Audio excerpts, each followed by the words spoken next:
What's up guys, it's River, and today we're looking at the A7 III. Probably one of the best cameras on the market right now in that $2,000 price range, and it is almost the perfect camera for any hybrid shooter.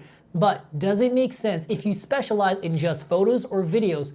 Also, chances are if you're getting this camera, you're a professional and you want to use this camera to make you money. So today's review is going to be extra detailed, it's going to be extra nerdy, but I promise to still crack plenty of jokes. But I want to make sure you guys get your money's worth. So let's do a deep dive, figure out exactly what this camera does, exactly who it's for, and most importantly, is it right for you? Let's get into it.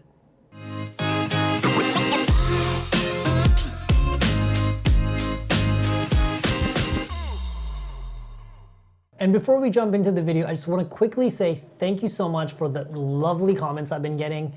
It really means a lot to me and they honestly make my days. And one of the comments I've been getting a lot is review the A7 III. So that's why we're actually doing this video. So thank you so much for everyone that's been leaving nice comments. I have been paying attention, and here's the A7 III review. So let's get right into the specs. This camera has a 24 megapixel sensor, which in today's market is very standard. I wouldn't expect anything less. Also, it does 11 frames per second at continuous autofocus mode, which again, very respectable and is actually better than a lot of its competition. Plus, it has the upgraded Sony Venice color science, which comes from Sony's professional cinema line.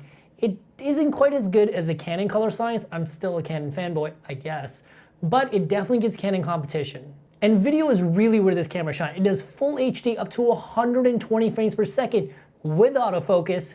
That's right, you can do 120 frames per second, still get autofocus, so wedding shooters, got you. Plus, it does 4K at 24 and 30 frames per second, and the 4K in this camera, magnificent. I genuinely don't think Canon has hit the mark with any of their cameras when it comes to 4K, but this camera nails it. If you want to do 4K properly in a DSLR, Sony's the way to go. Now, just to get a bit nerdy with these specs, this camera does RAW at 14-bit, which gives you tons of room to really push and pull your colors. If you wanted to do print work or like high-end magazine work, you could easily pull it off with this camera. Sony's RAW codec is absolutely amazing. And video in this camera is all at 100 megabits per second. So if you want to take your footage, really grade it, really create a look, push and pull your colors, you will not feel limited. This camera has tons of horsepower. But one thing that I should mention, I'll get deeper into it later, this camera only has 8-bit color. You won't really notice a difference if you're just shooting for social media or web-based stuff, but if you plan to do any kind of large format exhibition where you want to play your stuff on a big projector or take it into a theater, you will have a few issues there. And this is honestly one of the best cameras on the market right now for a hybrid shooter. Now, a hybrid shooter is somebody that does both photos and videos on a daily. If you're a hybrid shooter, chances are you work for a social media firm, you do social media content creation for a business that you work at, you're a wedding shooter, someone that just kind of needs to wear a lot of hats, and you're kind of just like a jack of all trades with cameras. And if that's you, this is a great camera for you. But what if you specialize in specifically photos and video? Like you don't really do the other thing. Chances are this is not a good fit for you. For $2,000, you could put in an extra $500 and get a 5D Mark IV, which has a 30 megapixel sensor, does 20 frames per second. That camera also does video really, really well, but you'll just get a rugged DSLR style body. You get all the benefits of a Canon camera, better color science. If you're someone that just does photos, I'd really look into the 5D Mark IV. If you're okay with not having a full frame, perhaps a Fuji X-T3, or if you're really looking to do like heavy high resolution work, I'd look into the Nikon D850. I want to make sure I get these names right, but basically this was not a good camera and not really worth your money if you just do photos. But what if you just do video? Is this still a good camera? Actually, yeah. Depends on what kind of video you do, but this is a great, and I mean absolutely great camera. Also, random fun fact, one of the biggest commercials I ever shot for a credit card company was on this camera right when it came out. Now you already know the specs in this camera are fantastic, but specs isn't all that there is. The actual image out of this camera is wonderful. Sony has this really sharp, highly detailed image that comes out of their camera, and if you do any kind of social media or any kind of work where your work is going to a small screen like an iPad or a phone, just something about the Sony image looks really good on smaller screens. I think it's because it's super sharp, but I generally find someone shoots with Canon, it looks slightly soft and a bit more cinematic, but Sony images just really, really pop. So if you're somebody that specifically creates for a social media platform like Instagram, this is a great option for you. And one of the things that make this camera so good for video are all the features that Sony has packed into this camera that directly benefit video. For example, Sony has literally put in 10 different color profiles into this camera. They've literally got HDL 1, 2, 3, Cinema 1, 2, 3, 4, S-Log 2, S-Log 3. I could literally go on forever. But if you're someone that wants to take your image, shoot in some super flat image profile, and really take it into like DaVinci or Premiere Pro, and really push and pull your colors, this camera will not let you down. It is a dream for somebody that likes to grade their footage, and having a ton of color options is actually a huge plus. If you're a DOP that's looking to work with production companies or music video companies, chances are they have an in-house colorist or somebody that they work with regularly. And having all these different log profiles that you can choose from really makes it easier for the colorist to work with, really makes it easier for the editor to work with. And if you're someone that's just easy to work with or has gear that's just pretty much understood by everybody you work with, it makes you that much more hireable. So one of the things I really appreciate about this camera is all the random bells and whistles that you'll probably never even use, but it's there just in case you need it. Something I quickly want to mention about the 120 frames per second, since we're on the topic of coloring, it does shoot at 100 megabits per second, but when you have so many frames packed in, what actually ends up happening is per frame you get about 12 megabits per second. And when you end up grading that footage, it falls apart pretty quickly. So if you're planning to shoot something super cinematic with lots of colors in 120 frames per second, chances are it's not going to work out. For that, there's a few other cameras I recommend, but I'll talk about that later in the video. As much as I love the video in this camera, it's really not for everybody. The person that I don't recommend this camera to is a cinematographer. And now, when you're a cinematographer, it means you don't edit, you don't write scripts, you don't really do anything else but shoot. And if you're just up and coming, that's okay. But if you're somebody that eventually just wants to do lighting and camera work, I don't recommend this camera because it only has 8-bit color. At the end of the day, as a cinematographer, your job is really about the lighting, and the camera is really just there to capture your lighting in the most flattering way possible. This camera, unfortunately, only has 8-bit color. When it comes to cinematography, you want something closer to a 10-bit or a 12-bit color space, because otherwise you'll see lots of bandings, your skin tones are going to be really, really messed up, and just overall, you're not going to get all the tools you need to create a beautiful image. A good cinematographer can really create with anything. I've seen people shoot feature films on an iPhone. But if you want to work with high-end production company, shoot $100,000 music videos, and eventually end up at the Oscars, I would really recommend looking into the Blackmagic Pocket cameras because they're in the same price range, but they will give you 14-bit raw color space, but you lose a lot of the bells and whistles like in-body stabilization and autofocus.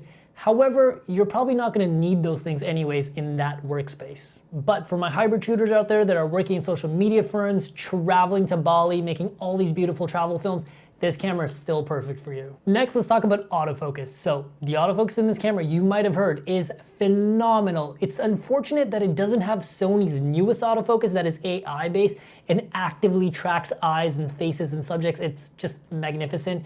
It literally is set it and forget it. Unfortunately, you can only get that in the A9 and the A6400 as of right now. But even for a 2-year-old camera, I'd still give this a 9 out of 10. It is not a slouch.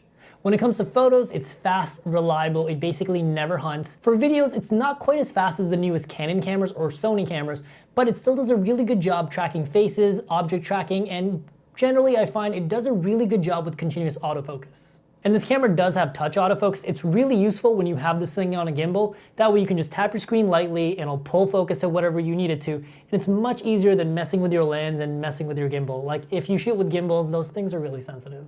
And one of my favorite things about this camera are the low light capabilities. When it comes to low light, I would pretty much say Sony holds the crown. So if you're a music festival shooter or travel shooter or anything where you're going to places where it's challenging lighting, this camera's probably your best bet. The only other camera that comes close is the A7S II, and that camera isn't quite as high in resolution. The A7R does low light pretty well, but you have to crop into the sensor and you're throwing away like half your sensor. So when it comes to low light capabilities, without sacrificing resolution, I think this is the best. It's not quite as clean as the A7S II, but I'd say this has better color science and a better sensor. However, I should mention the Panasonic and Blackmagic cameras are doing a really good job with low light. However, the Panasonics are way more expensive, and the Blackmagic Pocket 4K actually has a Micro Four Thirds sensor, and the Blackmagic 6K is a lot more than this camera. So staying under 2,000, definitely your best choice. And last but not least, the IBIS in this camera is amazing. The stabilization is top notch. And I've done quite a bit of handheld work with this camera, and while it's not as smooth as a gimbal, it does help quite a bit. it takes out all my random vibrations and jitter, and it gives you a much smoother experience. It almost looks like I'm on a shoulder mount. Also, one of my favorite things to do with this camera, thanks to its small size, I love to do like weird handheld movements. That combined with the 120 frames per second built into this camera with the IBIS, oh my god, you get some really interesting shots. And with all that said, finally we come to design. The design of your camera is very key to your workflow and whether or not your camera can hang in a professional environment. As for the physical design of this camera, the industrial design on this is really sleek. It's very minimalistic, but the way they have this camera set up, it's really good for a professional environment. I love the way they have the buttons set up. I feel like everything's just in the right place. They've got a joystick and a scroll wheel, plus you've got tons of customizable shortcut buttons. Honestly, it's one of my favorite layouts. Also, a lot of people complain about this camera being too much of a dinky toy camera or it's being too small. I actually think for handheld work, this is perfect. It's small and light and it's just super easy to float around with. But I can see how some people would want a taller camera, especially for photos, being able to go vertical. For you guys, I definitely recommend checking out a brand called Small Rig or Tilta. They make great camera cages. Not sponsored, just you'll have to Google it. And having this camera be so small and light is probably the main reason I recommend this to hybrid shooters. If you're shooting for a social media agency, it's easy to just put this in a small camera bag, take it to the job site. If you're a travel photographer, it's easy to pack 1 or 2 of these, just take it to wherever you're going to. Like the small size of this camera is one of its main appeals. But if you're just someone that's doing cinematography work where you're working with the full crew, chances are you're gonna wanna get a camera cage for this because otherwise you'll have nowhere to mount your wireless video for your monitor and all that good stuff. So you definitely need a camera cage because there's no physical mounting points on the camera. Also, how could I possibly forget this? They fixed the record button. Normally the record button's all the way over here, but finally they have it properly placed, and honestly, it's a small thing, but it goes a long way. And a small thing that goes a long way, they finally have dual SD card slots. Yup, 1, 2. And honestly, I love how you open that. That is how you become the coolest kid in school. But dual SD card slots, if you're worried about your data getting corrupted, personally I've never had an SD card corrupt on me, but you can make double copies. You can have overflow where it records to one, then to the other one, or this is my favorite thing to do with it, photos go to one card, video goes to the other card. That's actually a much more efficient way of shooting. You send photos to one person, videos to the other person. Personally, I think the ergonomics and design of this camera are fantastic, and there's really nothing on it that hinders a professional, but there's 2 things that absolutely bug me about this. One, this LCD screen kinda sucks. I just had eye surgery, so I was kinda like, wait, maybe it's just me, but after comparing this LCD screen to my A6500, which is a $900 camera, this LCD is not very sharp and it's really not great for picking out critical focus. If you're gonna use this for like a professional job, I would have to use this with a proper monitor to check my focus. This LCD screen is not the greatest. I guess it was one of the corners they cut to keep this camera at $2,000. Also, this EVF, also not the greatest, another one of the corners that they cut. Another thing that really bugs me was that you can use the touchscreen for autofocus, but you can't use it to like change your settings or scroll through menus. I've been shooting with Canon a lot, and Canon lets you do everything with the touchscreen. So maybe I'm spoiled, but that's definitely a big con for me. But one thing that I think is a big plus with this camera that most people see as a con is the menu system. For a casual shooter, I can totally see how that's not an ideal menu system because it's so cumbersome.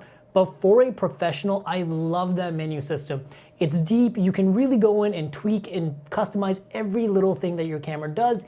And if you do want a quick and simple menu, this camera actually has something in it called My Menu, where you can make a custom menu page just for yourself that has all your settings that you need to quickly access. For me, I put like my raw JPEG setting, my frame rate, my codec, and all that good stuff, and it's right there. And one thing that I think is a huge miss on Sony's part is that there's no way to do time-lapse on this camera. There's no plugin for an intervalometer. There's no way to do time-lapse through software in this camera. And Sony used to make an app called Sony Memories Play app. I think that's what it's called.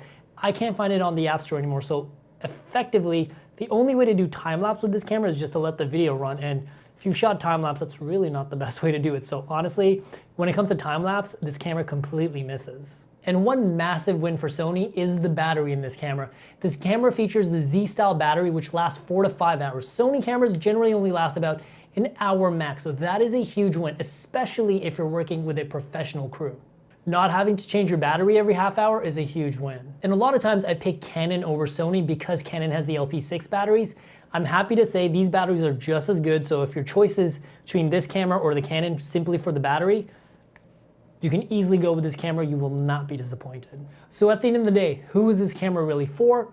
And the answer is pretty simple. It's for a hybrid shooter, someone that needs a bit of video, a bit of photo, because it does everything well. But if you're someone that specializes in photos, I think for about the same price or a little bit more, you could easily get a Nikon or a Canon that will actually give you better specs and a better sensor for photos. But if you're doing video, unless you're a cinematographer that specifically wants to get into narrative-based work where it's all about your lighting and your image, I wouldn't get this camera. But if you're like a hybrid shooter that does run and gun video, you shoot travel stuff, music festivals, bit of content creators, you're kind of like that new wave of kids that just like got a cute DSLR and you're just like making cool and interesting things, and you probably aren't even inspired by cinema for the most part. You grew up looking up to guys like Sam Colder, Peter McKinnon, Casey Neistat. This is a fantastic camera for you. If you're someone that just wants to get creative with the video, this is a great camera for $2,000. And if you are someone that specifically wants to be a cinematographer, a good camera for you is probably the Blackmagic Pocket 4K or a Canon C100, and they're both under $2,000. And that wraps up the review on the Sony A7 III. Now, if you end up getting this camera, I want to make sure it's the right camera for you. So if you have any questions about this camera whatsoever before you buy it, hit me up in the comments down below and I'll make sure to get back to every single one of you. And also, if you do end up buying this camera, check out the link down below for the best pricing on this camera. Last but not least, make sure to leave me a like and a subscribe if you do get value from this channel and if you enjoyed this video. It really helps me figure out what kind of videos I should make going forward, what kind of videos you guys vibe with, so I can make more of that stuff for you guys. That's pretty much it. Until next time, guys.